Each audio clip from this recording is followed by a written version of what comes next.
টাঙ্গাইলে শীতের তীব্রতার সাথে বেড়েছে ঠান্ডাজনিত রোগীর সংখ্যা।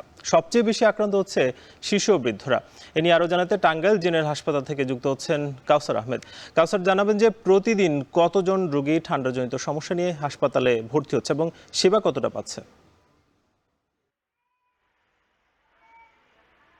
সাকিব, আমি আছি টাঙ্গাইল জেনারেল হাসপাতালের ডায়রিয়া ওয়ার্ডের সামনে। আমার পেছনেই দেখতে পাচ্ছেন বারান্দা কিন্তু প্লাস্টিক দিয়ে ঢাকা, অর্থাৎ বারান্দার মাঝে দাঁড়ানোর মতো জায়গা নেই। এখানে বারান্দায় অনেক রোগী রয়েছে, আর এখানে ডায়রিয়া ওয়ার্ডে 12টি বেডের বিপরীতে রোগী ভর্তি রয়েছে প্রায় 75 জন। আর এখানে যারা দায়িত্বরত চিকিৎসক রয়েছেন তারা বলছেন যে প্রত্যেক দিন শুধু এই জেনারেল হাসপাতালে প্রায় 30 থেকে 35 জন ভর্তি হচ্ছে শুধু ডায়রিয়া ওয়ার্ডে। এছাড়াও পার্শ্ববর্তী যে ঠান্ডা বা শিশুদের ওয়ার্ড রয়েছে সেখানেও কিন্তু একই চিত্র। আর শিশু ওয়ার্ডে গিয়ে আমরা লক্ষ্য করেছি যে এখানে কেউ কেউ 4 থেকে 5 দিন যাবত ভর্তি রয়েছেন, কেউ ঠান্ডা, জ্বর, নিউমোনিয়া, কাশি সহ বিভিন্ন ঠান্ডাজনিত রোগে ভর্তি রয়েছেন। আর এখানে যে সমস্ত রোগীর স্বজনরা রয়েছেন তারা বলছেন যে এই টাঙ্গাইল জেনারেল হাসপাতালে ভর্তি হওয়ার পর কিছু সংখ্যক ঔষধ এই হাসপাতাল থেকে দিচ্ছে, আর বাকি ঔষধগুলো তাদের বাহির থেকে কিনতে হচ্ছে। তারা বলছেন যে যেহেতু সরকারি হাসপাতাল, সেই জন্য সরকারি হাসপাতাল থেকে এই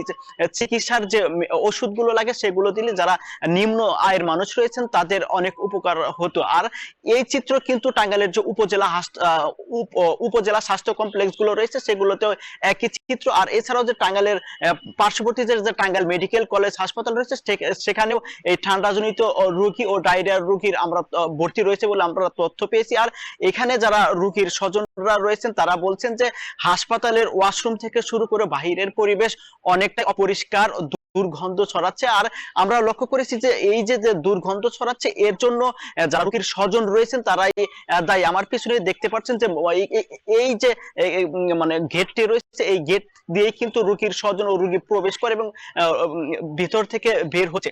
আর এখানে কিন্তু এই রোগীর স্বজন যারা রয়েছে তারা কিন্তু তারা কিন্তু নোংরা আবর্জনা ফেলে দিচ্ছে, আর যে কারণে কিন্তু এখানে নোংরা পরিবেশের সৃষ্টি হচ্ছে। আর চিকিৎসক বলছেন যে এই শিশু থেকে শুরু করে বয় বৃদ্ধ যারা রয়েছেন তাদের জন্য বাড়তি যত্ন নিতে হবে, তাহলেই এই ঠান্ডাজনিত রোগ থেকে মুক্তি পাওয়া যাবে। তো এই ছিল সাকিব টাঙ্গাইলের ঠান্ডাজনিত রোগের সবশেষ তথ্য।